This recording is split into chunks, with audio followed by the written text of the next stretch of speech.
Tonight, it turns out that teenage boys and girls still don't really push against gender stereotypes in the jobs they hope to get. This new report shows the aspirations of 14 and 15-year-olds, and it reveals there are marked differences in their preferred choices of jobs.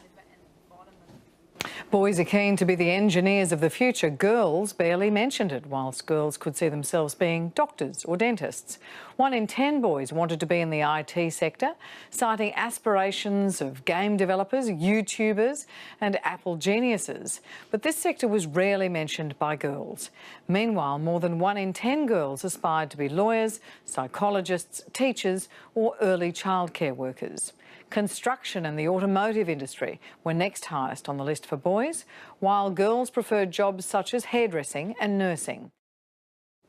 Eliane, does this tell you anything you didn't already know? Well, the study is really interesting. 40% of young people aged 14 and 15 have no idea what they want to be when they grow up. And yet they've still internalised these gender stereotypes. Absolutely, and there's a huge difference in terms of the top 10 lists for girls and boys.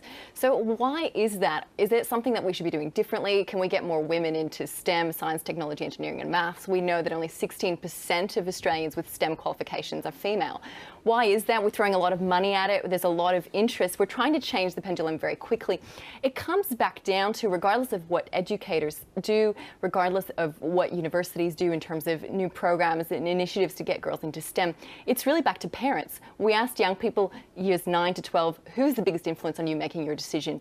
It's 75% of it, it's parents. What are parents naming their kids? It starts really early. Amelia, Ava.